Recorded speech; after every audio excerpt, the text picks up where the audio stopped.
everyone. Welcome to Sprinkle Some Love with a Cause by Trisha Mullin. Today, our guest is Amanda Illy. Her fight is with GP or gastroparesis. Hello, Amanda. How are you? I'm good. How are you? I'm good. So I kind of want to start off at your journey of where and when you noticed something wasn't quite right with your body, and how old were you when this started? I was about 8 years old, I would say, and I got sick from eggs. I was at my grandma's house, and I ended up being sick for almost a month. And I just didn't know at that time. And then my stomach would gurgle like really bad, and I'd be in school, and I just would end up really sick at times. And it wasn't as severe then. And then as I got older, it got really severe. Okay, so eggs is what you first kind of noticed irritation with. Did they ever say you were allergic to eggs or had an allergy to eggs at first or try to wipe it off? They just kind of were like, oh, she had an upset stomach, or they never really, when I was young, looked into it as much. Okay. And then at what point did they start to kind of like say something more is going on here? We should kind of dig a little deeper. I went through a whole bunch of tests, and I'm originally from Upper Michigan, and there wasn't a good stomach doctor up there. I was told at times it was all in my head. I was told that, oh, I'm faking it when I'm sitting on the floor for a month or on my toilet. And so it actually took me a lot to get diagnosed. It took me until 3.5 years ago when I moved. So how old are you now? I'm going to be 31 in July. So 31, and so 3.5 years ago you were like, what, 28? Yeah, 27, 28 is when I finally got diagnosed. Okay. And I went through pancreatitis. I went through having my gallbladder out. So during that trauma, is that when they realized this? There was some other GP issues taking place, perhaps? Yes, that's when they did the stomach emptying test and realized that my stomach was, within the 4 hours I was in there, only emptied about 8%. Okay. So that's like a 92% delay. Yes, my vagus nerve is pretty much not working. Okay. And is that in the whole digestive tract? It's not the whole system. It's not working, or is that just for the GP part? They said it's the gastroparesis that caused it, and they actually said it. They don't know because normally gastroparesis is from diabetes, or there's reasons for it. And mine wasn't, and I think that's why they did have trouble diagnosing in my hometown, and they didn't have a good doctor. Yeah, so a lot of us patients actually go through that phase where they say, hey, you're crazy, you're just not eating enough, or you're just not eating the right food, or you're not eating the healthy food, you're eating junk food, and that's why, or, it's all in your head, and, you're developing this sense of an issue with the food, and you're creating issues, and there's nothing going on, just go home, relax, it's okay, and we're often told that, but that's because doctors were not educated about this. Even when you were 8, there was no name for this disease yet either. So even if a doctor took you serious, there wasn't enough medical information to back the doctor himself up. So that's the sad thing that we're hearing with this generation, that girls that are in their 30s that had this as children, or men that are in their 30s that had this as children. There wasn't names up for this yet until I want to say it was the early 2000s. But even the beginnings of the 2000s, there were so many guinea pig experiences and so many where we're learning what medications work for which type, and there's different types. Whoa, you're like, whoa, there's different types. So during those trials and errors, the last 10 years, we're at a point now in medical treatment where we've learned what works for the first half of people, and the second half of people, we learned what doesn't work, but we haven't actually found out what does those. I was put on tons of different medications on and so off. I would love to kind of talk about that for as far back as you can remember. What was the first couple medications that they put you on, and how did they affect you? Oh my goodness, there were so many of them. There's times I would end up in the hospital. So let's talk about the Constantly. times you remember where it wasn't a good experience, because the good experiences we kind of tend to forget as a kid, but we definitely don't forget those traumas. So what was the first incident with the medication, and what was the incident? I believe it was I just said it. I forgot the name of it. Um, Reglan? it literally, I was in the hospital and it caused me a panic attack where it literally felt like the room was closing in on me. And at the time, I was already deadly sick for like 3 days. The doctors didn't believe me. Like I told them, you need to not give it to me again. And I'm not anxiety filled person really, and I've never been claustrophobic like that in my life. But when you're starving Um, to death, literally, your mind can tend to not interact right with certain medications that are made to help you. They can also hurt you when you're not nutritioned properly and you're malnutritioned from starvation. And three yep. And then days of not being able to eat or sleep correctly will definitely make a mentally healthy person not mentally healthy. Then you yeah, add a causes medication depression and that all that. alters your mental state and ability. When you're already in a manic state like that, unless you're gonna offer a severe medication to like balance it, there's gonna be some form of a jump because you're just, Yeah, your body's trying to work with it, and at the yeah, same there's an time, your heart is adjustment period. So that was, very hard for you, I'm sure. How did yeah. that work? Did they take you off of it and you're not right away? I'll never take it again. I don't care how nauseous I am. Definitely. And that was just um, for nauseousness, and that was yeah, probably long before Zofran was our go-to. yep. And then I've been on like Nexium, like Prevacid. I mean, there's been so many of them. Like even right now, I take well, I end up getting a gastric bypass, but I'm on Sulfocate 4 times a day that I got to put down in water and mix it up and drink it to coat my stomach, and then um, Prilosec 40 milligrams twice a day I'm on, and then there's a couple other ones they tried me on and off, and actually it seems like the ones for nausea makes me more nauseous. Like I dry heave for hours. Yes, that's how Zofran makes me. It makes me more sick. And I don't like Zofran. And the only time I'm willing to take it is if I'm in the hospital and they're gonna give me like morphine in my IV because morphine makes me sick, like to the point Yep. to where I'm constantly vomiting. So if I take a little Zofran, I'll vomit once. Versus if I just take the morphine itself, I'll be vomiting 100 times. When I had they had to have a liver biopsy done, so I ended up with fatty liver, NASH, non-alcoholic fatty liver syndrome, from my gastroparesis. And um, when I got literally, my husband picked me up from the hospital, and we made it a block away. And thank God I asked him for a birthday because of from the morphine they gave me during the biopsy. I was really sick. Yes, every I was time. sick Morphine makes me afterwards, though. very. Like they've never seen either, though. They said they've only seen one other person. Yes, you get to pick one thing out of there. Okay, so how old were you when you got diagnosed with the fatty liver thing? Um, my first test. Okay, that they diagnosed that probably about year and a half ago. I'd say they actually diagnosed it after they did the biopsy. But I had high liver enzymes probably now for 5 years, 6 years. And did that affect your kidney? No, it has not. Okay. My liver enzymes they still go high. And my kidneys are fine, thank God. But after my gastric bypass, I can say I have no use of the bladder barely anymore. Okay. um, and honestly, the bypass, I had 3 choices. I had a choice of having the bottom of the stomach slit. That's only like I want to say they said like a 70% chance that it might work at the time. And then they offered me a gastric pacemaker, but it'd be a surgery every 10 years to replace the battery. And I'm 30. I don't want 5 more surgeries. I've been through enough of them. I feel you fully. my my stomach's so scarred up, it's disgusting.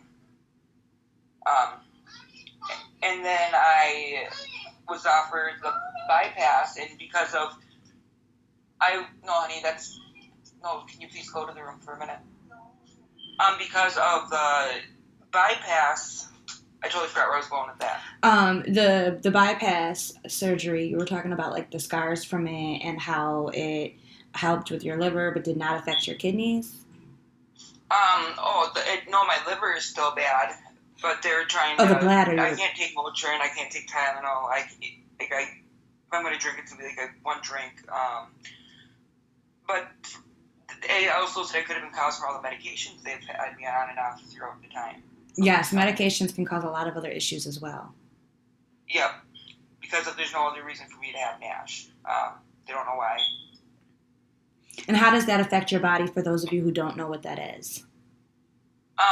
Your liver is obviously a very important part in your body, and when your liver enzymes go high, it can cause pretty much your liver to shut down. It causes swelling. It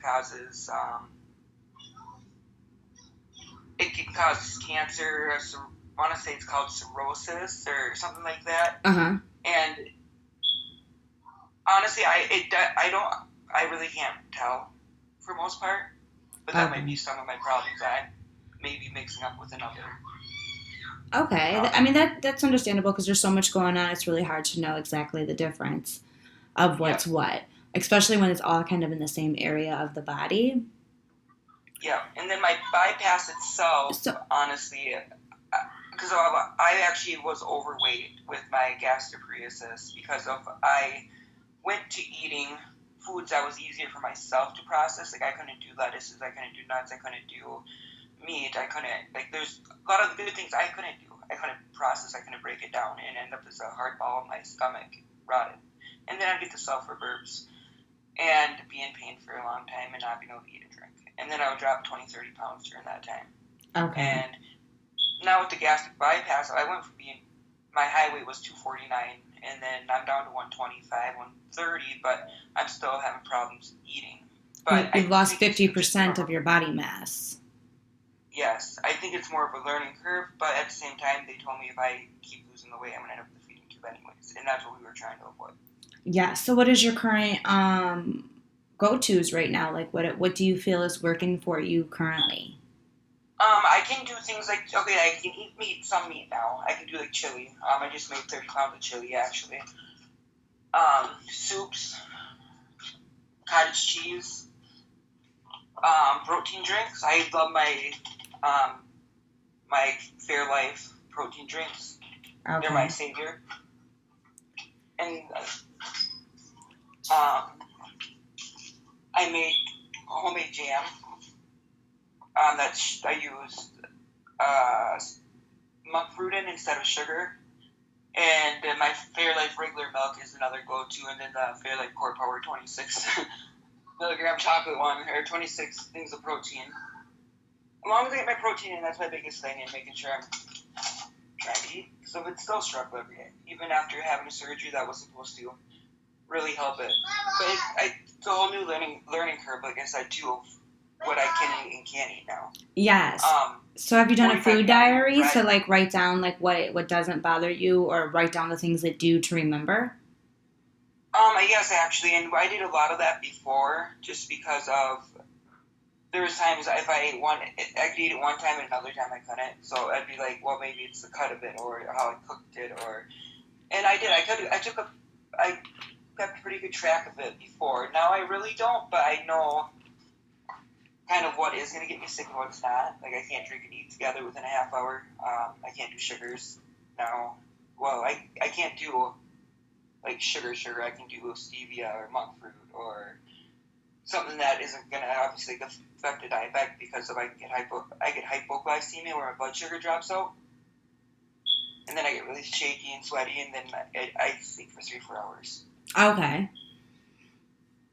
Yeah, so you have a lot going on. So how has that affected you mentally or emotionally? Have you dealt with depression during any of this? Tons of it. I probably had, I would say I've had depression my whole life almost, but it's because of, well, I want to say my whole life, but since I've been 8 years old, I've had stomach problems, and that led to bullying and teasing, and it's something that I would say anxiety too at times, like for certain things. Like when you get sick, like, oh my God, my kids. Or So right now at this point, what would you say over all those years of dealing with depression, did you notice helps bring you out of depression and kind of helps bring you back to a sense of I can do this again? to keep myself busy and my mind busy is, I think, one of the number one things. I believe in idle hands is the devil's playground. My dad taught me that. I was raised by my father.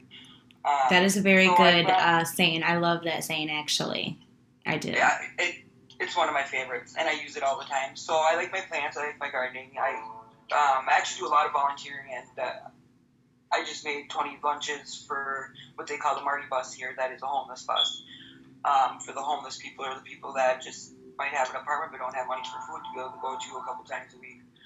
I made 300 gift bags this past summer for first responders, ER doctors, and nurses. And See, that sounds a lot like what we do.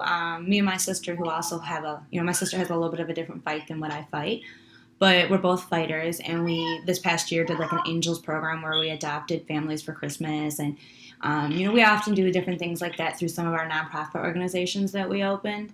It helps keep us busy and keeps us sane during some of our own fights. Being able to help other people, and Yep. Even though it's simple things to them, it means the world. Just to be able to do that. I did it out of the kindness of my heart.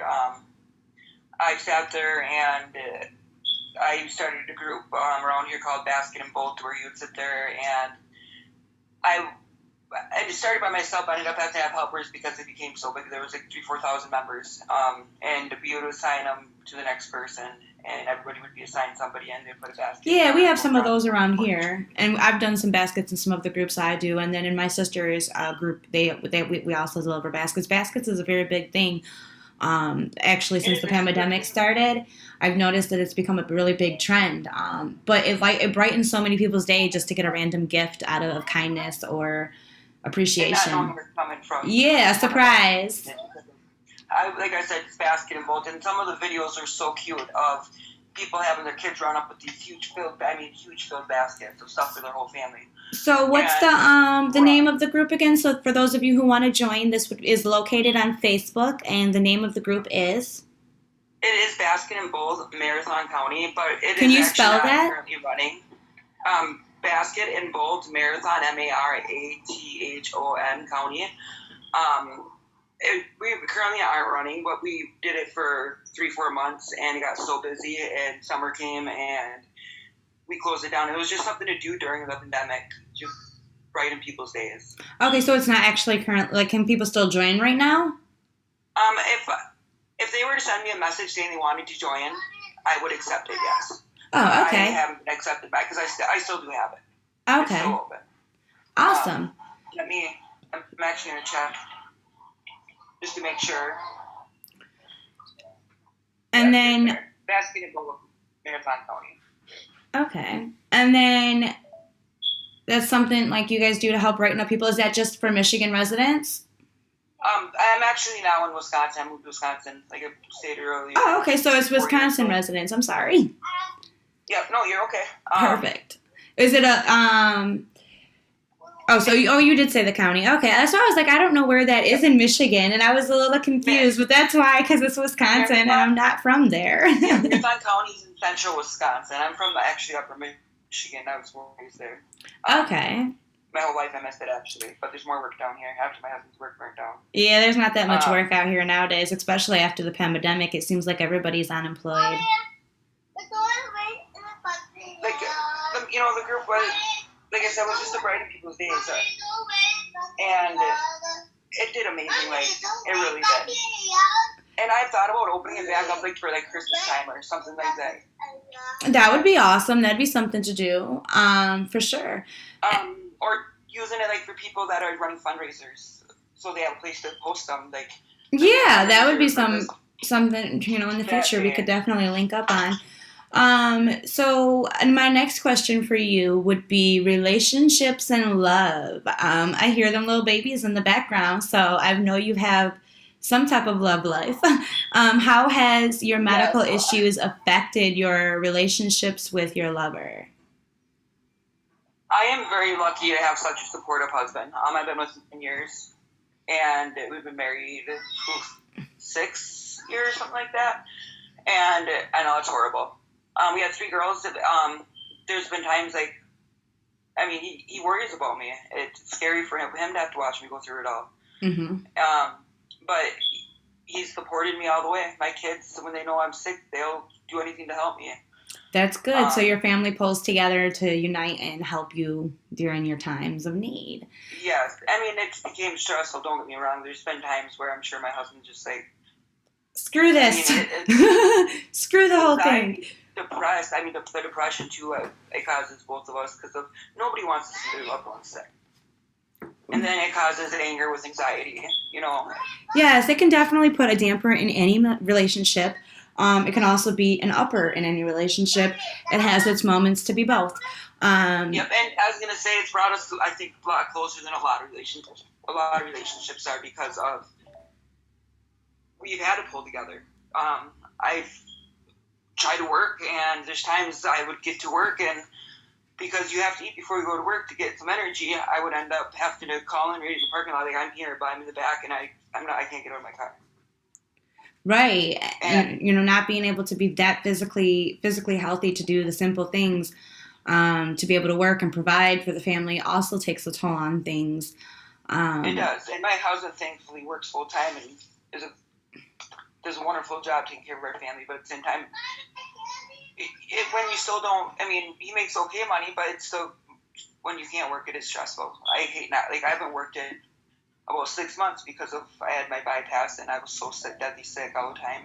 But your body needs time to recover too, and it's hard for us to realize that. That's where, like you said, the devil, idle hands is the devil's playground. That's where you just got to find something to do to keep your hands busy for a couple weeks around the house or with the kids, and eventually things will go back.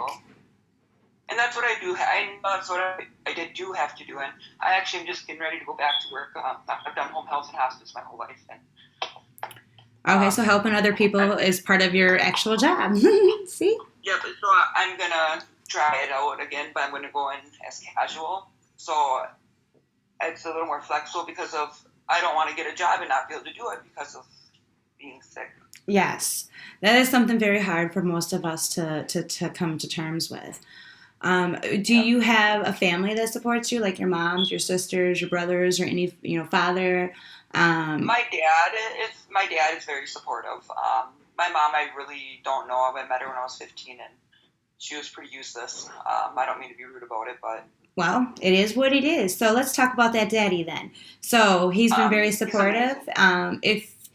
If you could give him and your husband a message, if they were listening, for being so supportive, what would you say to them?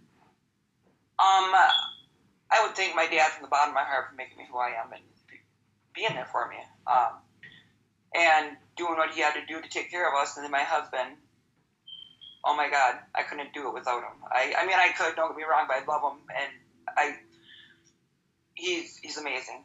He is. Okay. If you could say something to someone who was listening right now, who kind of feels like giving up and is going through some of those similar situations that you mentioned, that you've been dealing with, what would you say to them to try to encourage them not to give up? You got to be strong. You have to be strong. You have to. It's hard, and it's doable, and sometimes you got to seek maybe the extra treatment or extra help for it, but you're able to do it. You are able to do it. I've lived with it for 22 years, going on 23 years, and you're able to do it. You got to stay strong. You can't give up. Definitely. And what is your next treatment plan? What is your weight goal to where they're going to agree not to put the feeding tube in? Like, if you gain X amount of pounds? I maintain where I'm at, and I don't go with my height to weight, like, below 110.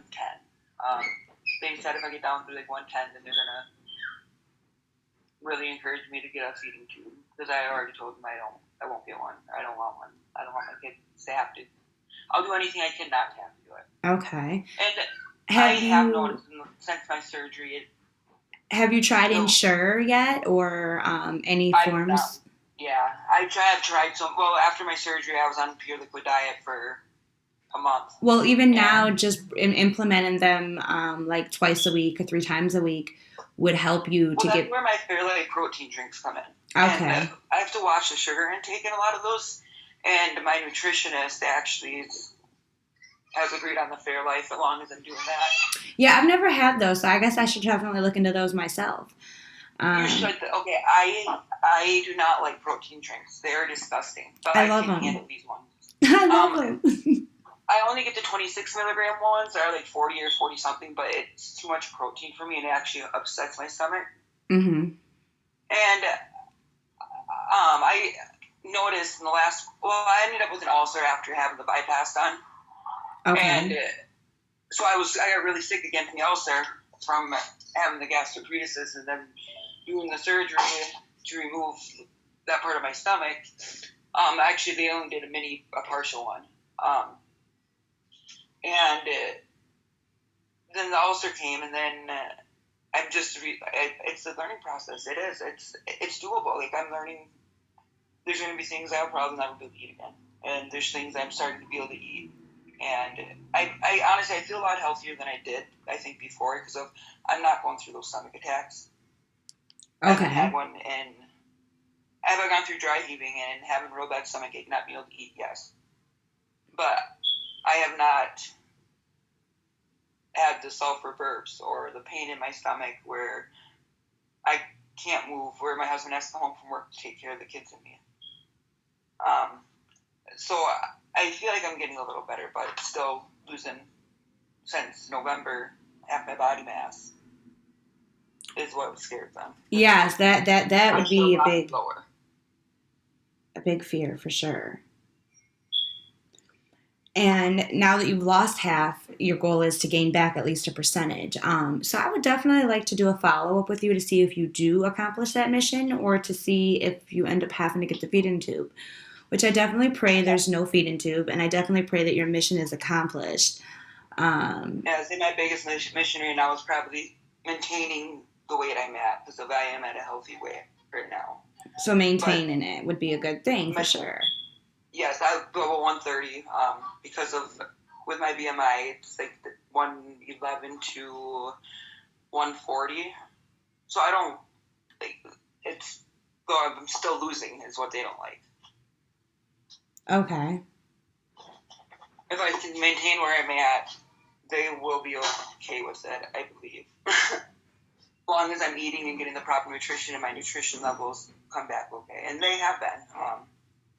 Even when I had my ulcer and I didn't eat for a week, they still were coming back okay because I knew I had to get liquids in me and my vitamins still in me because I'm on multivitamins, calcium, vitamin B12, and all that to help with my nutrition. Vitamin C, there's... So would you recommend a nutritionist to somebody who's also dealing with some of those other issues that you've been dealing with? I honestly would see... I went to a general surgeon, but I was diagnosed by... let me get the name of it.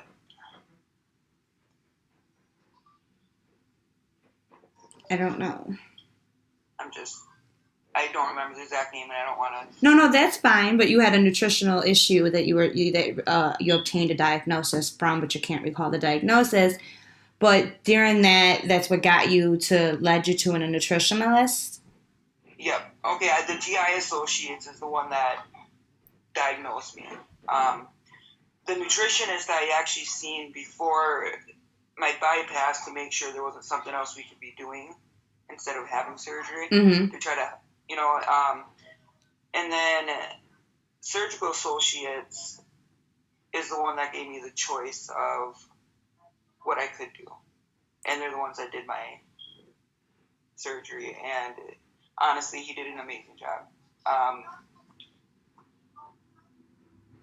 want to say his name is Brebrick. My memory, and you know what, also from not having lack of nutrition in that and having so many problems, my memory is horrible. Yes, memory for a lot of us are. So is vitamin D, and vitamin D3 specifically.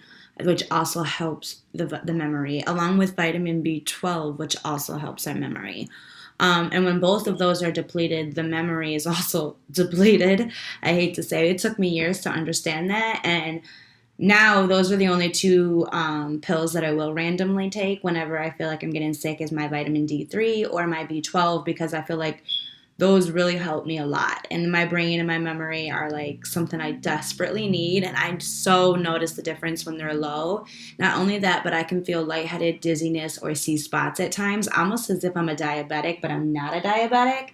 But my vitamins are so low that I'm entering a stage of malnutrition. And that's like the beginning phases of what I realized for my personal body, like my personally and I realized that when I take those, I'm replenished and rejuvenated, and the next day I'm back on task, and I get less headaches or lightheadedness feeling, or dizziness feeling. I know that all of those things I just listed kind of come from being short on one of those two vitamins, if not both. Yep, and I can tell if I'm missing some of my vitamins or if I'm starting to go through malnutrition because of the same thing. I get really dizzy. I get lightheaded where I just want to pass out. The headaches. Yep, no energy, fatigue, cranky, moody. Yep. PMSy without the PMS. Exactly, and it puts a drag on you, and then it affects everybody around you, and it is a struggle. It definitely is a struggle. So Amanda, what would you say to those of you who are looking to hear more about your journey or follow you? Where can we do that? I honestly only have a Facebook. And your Facebook username is Amanda Ellie? Yep. So that's ELY. Okay, ELY. Alrighty. Well, I am definitely looking forward to a follow-up with you here in like maybe a month or so, I'm hoping, to hear back from you. And I appreciate you coming on the show today, and I appreciate your time. And if anybody wants to follow her, feel free. And thank you for your time. Until then. You're welcome. And hey, I do want to give one more shout out to my in-laws because they are amazing. Shout everyone out. I that's what I love the most. I love the shout outs. I have the best mother-in-law and father-in-law and stepfather-in-law I could ask for, and brother-in-law. So, and sister-in-laws. They've all helped me and been there for me and helped me with the kids when I was sick, and they're the best people ever. It takes a village when we're sick to help us. It really does. There's no way that we can be everywhere at once. There's no way that the husband can be with the kids and be with, the fighting wife. There's no way that we can just be in all the roles at one time. So it's so important that we have a good support system. And I would like to thank your support system because those are the people that they don't realize when they're saving you like that those are the real people that we call family. Even when they're not family, they become family. Yes. And my friend Heather, too, she's been amazing. She's God sent from heaven kind of friend. I really don't know people around here, and I've been here 4 years. And she has truly been there for me. It doesn't matter how sick I've been, too. And that's, Well, thank you, Heather, for that. I appreciate everything that everyone's doing for you because those are the things that when you come together that mean the most. And I'm sure that if anybody ever wants to talk or anything, you could email my email. What's your email address? Amanda Ely, AmandaEly 50@gmail.com. If you just need somebody to talk to, or you just feel like you don't need to be around, or whatever it is, I'm always a great ear to listen to, and to listen. See, I've been through a lot, so that's important because for those of you who are struggling from GP and are shy, reaching out to someone like that from support groups or from, the community of GP fighters is important when we come together to help another fighter out. So anybody who would like to reach out to her, I definitely encourage that. She's a great person. She has a lot of insight, and she's definitely pretty experienced in this battle. That's for sure. I honestly, but at one point I was going to die. I mean, it's scary. It's it's a scary thing. It is. It is. Being a GP warrior comes with so many battles that people don't see. And just because the disease is on the inside doesn't mean that it doesn't affect us as a whole and isn't still killing people to this day. Just because we thought of ways of helping treat it doesn't mean we found a way to cure it. So until we get a cure, we will always continue to fight. Because without a cure, we have no choice but to fight. Exactly. So the fight shall go on, my little GP warrior. And until next time, I appreciate your time. Thank you, everyone, for joining Sprinkles for Some Love with a Cause today. Thank you, everyone, for listening. Bye-bye.